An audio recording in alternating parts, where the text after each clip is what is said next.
Apa itu SQL injection? Jadi, SQL injection ini adalah salah satu teknik serangan terhadap aplikasi yang menggunakan database. Nah, jadi si penyerang ini tuh bisa menyisipkan atau menyuntikkan ya, nginjekin perintah lah gitu, perintah SQL berbahaya ke dalam input aplikasi. Kayak contohnya form login, URL, atau misalkan parameter yang ada di URL. Nah, parameter di URL itu seperti apa sih? Nah, contohnya kayak gini nih. Search.php tanda seru tes sama dengan, nah ini nih query nih, URL di sebuah website. Nah, yang dimana tujuan dari SQL injection ini itu untuk mengakses, memodifikasi, atau bahkan menghancurkan data yang ada di dalam database nih. Kayak contoh sederhana SQL injection tuh gini. Misalkan ada sebuah form login ya, ada sebuah form login di sini nih, yang dimana di sini ada username, di sini ada password, nah di sini ada tombol submit lah. Yang dimana ketika kita memasukkan perintah di kolom username dan juga password, maka dia akan masuk menjadi sebuah perintah SQL. Nah, contohnya kayak gini, select bintang from user where user sama dengan, nah ketik misalkan admin, oke, ketik lagi and password sama dengan admin. Nah, gini teman-teman, jadi ketika kita mengetikkan, misalkan di kolom user nih, kita ngetikin usernya admin, kita ngetikin passwordnya admin. Nah, yang terjadi di belakang itu, si user ini dia akan masuk ke sini, yang dimana dia akan diinputin ke database. Jadi misalkan kalau username-nya misalkan Joko, nah maka di sini dia akan terisi sebagai Joko. Begitupun dengan passwordnya. Misalkan di sini passwordnya adalah admin atau misalkan passwordnya adalah Joko123. Nah, maka di sini akan masuk nih ke kolom sini yaitu Joko123. Nah, dari sini jika aplikasi tidak memfilter input, maka penyerang bisa melakukan eksploitasi dengan memasukkan perintah SQL injection, yang dimana di sini perintahnya itu misalkan username nih, username itu sama dengan admin. Tapi dia ngasih petik di sini, terus udah gitu spasi, dia kasih strip-strip, habis itu dispasi lagi. Nah, maka yang terjadi adalah perintah SQL ini akan dibatasi. Maksudnya tuh akan dihilangkan gitu. Jadi ini akan dihilangkan seperti ini. Nah, yang dimana dia hanya melakukan validasi terhadap user, sedangkan passwordnya ini diabaikan. Nah, jadi ketika dia memasukkan query admin ini ke dalam user, lalu dia mengetikkan password sembarangan, terus dia ngeklik submit, maka hal yang terjadi adalah dia bisa login. Kenapa? Karena di sini user sama dengan admin ada di database, tapi passwordnya di skip. Nah, jadi dia bisa masuk ke website hanya dengan mengetahui username-nya saja. Nah, ini bahaya banget nih. Makanya perintah SQL injection biasanya sering digunakan untuk melakukan peretasan terhadap website, karena ini bisa sangat berbahaya. Kenapa? Karena ketika user itu mempunyai hak akses lebih terhadap website tersebut, maka si penyerang itu ya bisa melakukan hal apa aja gitu di website tersebut, mulai dari ngedit data, ambil data, bahkan sampai yang paling parahnya itu data itu dihancurkan oleh si penyerang atau bahkan dijual gitu. Nah, ini makanya ini sangat berbahaya sekali ya ketika si penyerang ini dapat menginjekkan perintah SQL di website seperti contohnya di sini dalam form login gitu. Nah, oke, mungkin selanjutnya saya akan jelaskan SQL injection yang selanjutnya ya. Nah, jadi SQL injection ini tidak hanya melalui form ya, kayak form seperti ini, tapi dia juga bisa dalam bentuk parameter URL, teman-teman. Nah, kayak contohnya di sini misalkan ada search nih, ada search misalkan ppkd.com slash misalkan produk sama dengan tanda tanya ID sama dengan 1. Nah, ketika web ini misalkan rentan terhadap SQL injection, ketika kita masukkan ID 1 ini jadi 2 misalkan, atau 3 atau 4, maka isi konten yang ada di sini ikutan berubah. Misalkan di sini ID 1 itu dibuat oleh Gilman misalkan. Gilman. Nah, ketika ID ini diubah menjadi 2, maka di sini akan masuk sebagai Bagas. Nah, ketika di sini misalkan ID sama dengan 1, tapi kita kasih petik di sini. Nah, hal yang terjadi adalah dia akan memunculkan error. Biasanya tulisannya itu you have an error in your SQL syntax. Nah, yang dimana ketika perintah ini muncul pada saat kita masukin petik di sini, artinya kita berhasil atau web ini tuh rentan terhadap SQL injection.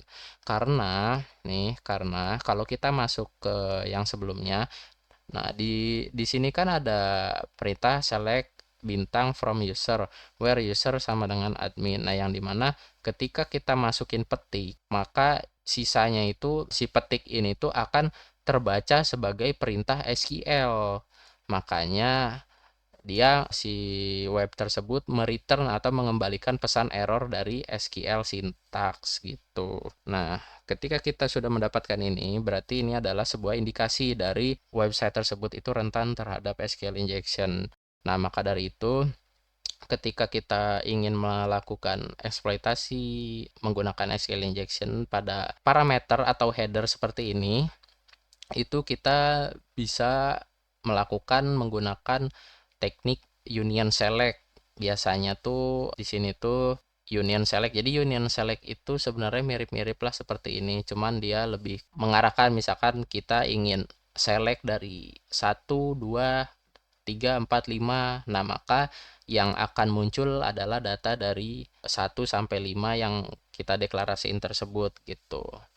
Nah, mungkin di sini kita bakalan langsung masuk ya ke proses melakukan SQL injection. Nah, seperti yang saya bilang tadi kan kita udah lakukan scanning nih menggunakan Nmap, dan kita sudah menemukan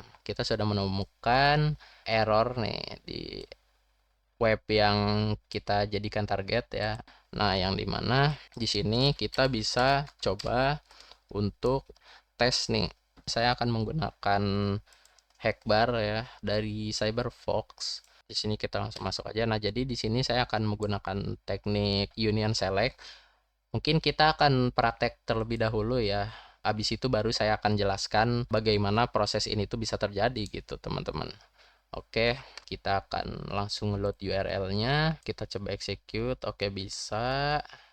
Sekarang kita akan masuk ke bagian artis. Kita load URL, kita execute. Nah, di sini kita coba klik salah satu aja ya. Kita execute, kita load lagi, kita execute lagi. Nah, di sini kan ada parameter nih. Tanda tanya artis sama dengan 1. Nah, kayak yang saya tadi bilang, ini ID kita bisa ganti. Misalkan ini nama artisnya R4W8173, ketika kita ubah ID-nya kedua, nih, terus kita execute. Nah, maka dia akan berubah jadi Blade 3, misalkan kita ubah ke 3. Nah, ketika kita ubah ke 4, maka datanya kosong karena di situ cuma ada 3.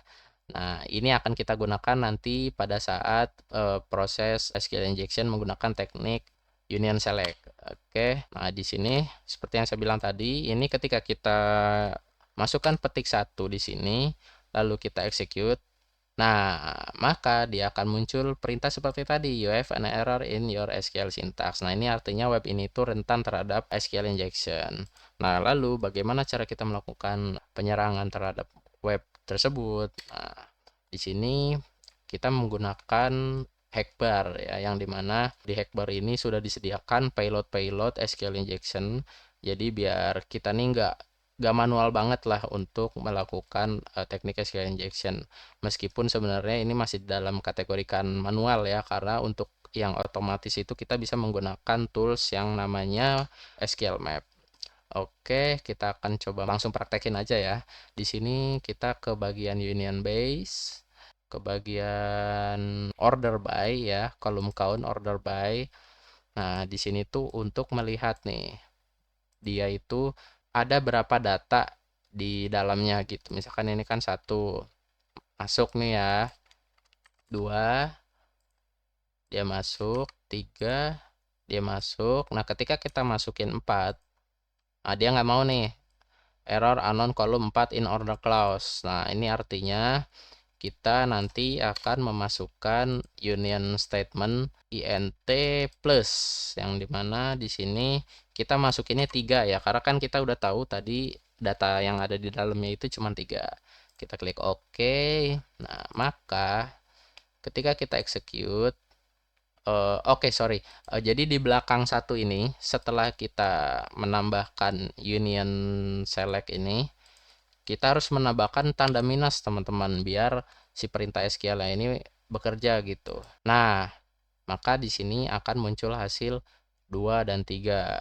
Nah, untuk lebih tepatnya gini, maka si data 2 dan 3 ini akan muncul di sini. Nah, sebenarnya 1 juga muncul, cuman karena di sini nggak muncul, ya di sini kita akan menggunakan yang salah satu aja, jadi antara 2 atau enggak 3. Nah, contoh di sini saya akan menggunakan yang 2. Oke, saya akan menggunakan yang 2. Ini kita highlight dulu ya, kita highlight, kita ke Union Base, Database, Concat. Nah, di sini kita ini nggak usah di apa-apain ya, biarin biru begini aja. Nah, ini kalau kita coba execute, nah di sini muncul database-nya teman-teman. Dari database yang ada di website ini tuh ada 2 nih, information schema sama AcuART. Nah, seperti yang saya bilang tadi, ini 2, 3 muncul di sini nih untuk apa sih? Nah, sekarang saya akan coba kasih tahu nih ke kalian. Nah, tadi kan kita coba di 2 nih. Nah, kita coba di 2, dia akan muncul di sini karena di sini 2-nya muncul di sini. Nah, tapi kalau misalkan kita di 3, kita coba union base lagi, misalkan kita coba masukkan database nih, group concat, terus kita execute. Nah, maka database-nya atau hasil dari query SQL yang kita injekin di sini itu akan masuk ke sini, ke yang bagian nomor 3 tadi. Ya, sebenarnya itu tuh lebih ke penempatan aja sih teman-teman, karena kadang kan di web misalkan ada table atau ada bagian yang kecil, terlalu kecil kan rasanya nggak enak gitu ya kalau kita mau nampilin data dari database ke situ tuh. Nah, makanya di sini ada option nih biar kita bisa milih mau ditampilin di bagian mana gitu, teman-teman ya. Oke, di sini kita udah dapet nih information schema sama AcuART. Nah, maka selanjutnya kita mau ngapain nih? Nah, ya, selanjutnya kita akan masuk ke table. Ini kan database-nya nih. Kita udah tahu database-nya. Nah, selanjutnya kita masuk ke database-nya. Nah, kita mau lihat apa? Kita mau lihat table kan. Nah, maka dari itu kita masuk ke bagian table di sini. Table name group concat. Nah, ini kita klik aja. Database name-nya itu kita harus masukin dulu ya. Ini kita mau masuk ke database mana? Di sini saya mau masuk ke bagian AcuART. AcuART, kita klik OK. Terus kalau kita execute di sini, nah di database AcuART tadi muncul beberapa table nih. Kayak di sini ada artis, ada cards, ada tag, feature, guestbook, picture, product, dan juga user. Wah, menarik nih ada user nih. Biasanya di user itu terdapat kredensial seperti login ya, seperti user dan password, email dan lain sebagainya. Di sini saya tertarik nih untuk mencoba masuk ke table user. Nah, maka yang harus kita lakukan di sini adalah masuk ke bagian kolom. Di sini kolom name, group, concat. Nah, ini kita klik seperti tadi, kita harus masukin dulu table name-nya. Di sini kita mau masukin table name-nya itu tadi acuart. Sorry, table name-nya itu users. Oke, kita execute. Nah, di sini baru muncul kolomnya. Kita mau ngambil data dari kolom yang mana. Kita mau ngambil name, email, password, atau uname atau apa, bebas ya. Nah, di sini baru kita ke union base lagi. Baru kita ke data. Nah, ini nih baru nih data yang kita ambil dari table yang sebelumnya nih. Nah, ini database. Nah, ini kita harus ngulang ya database sebelumnya itu acuart. Nah, di sini kita juga harus masukin table name-nya ya, jangan lupa yaitu tadi itu apa sih, users ya. Users terus oke. Nah, di sini kita mau ngambil kolom yang mana aja nih. Di sini misalkan saya mau ngambil name, email. Name, email. Terus saya juga mau masukin pas misalkan. Terus juga saya mau masukin CC misalkan nih, credit card. Nah, terus kita klik OK. Maka yang akan kita lakukan selanjutnya adalah klik execute ini. Nah, setelah kita klik, nah inilah data yang berhasil kita dapetin dari database atau table user yang tadi kita coba masuk ya teman-teman ya. Oke, mungkin eh, kita akan masuk penjelasannya ya teman-teman. Nah, mungkin di sini seperti yang saya bilang tadi, ini kan ada union select ya, union select 1 2 3. Nah, 1 2 3 inilah yang akan kita gunakan untuk memunculkan data di bagian sisi front end-nya. Di sini lalu kita melakukan select kolom yang ada di dalam database acuart dan ada di dalam table artis ya, kurang lebih seperti itu teman-teman penjelasan dari komennya ini, yang dimana dia memungkinkan kita untuk memunculkan isi dari seluruh database yang ada gitu. Tinggal kita tuju aja kita mau masuk kemana, kita mau lihat database apa. Dan sebenarnya ini harusnya kita bisa gunakan juga untuk mengubah databasenya sih, cuman pada kali ini yang saya akan perlihatkan hanya untuk melihat databasenya aja ya teman-teman. Oke, mungkin segitu aja dulu penjelasan saya mengenai Hackbar. Lalu selanjutnya kita akan masuk ke tools SQL Map teman-teman ya. Kita akan masuk ke tools yang namanya itu SQL Map.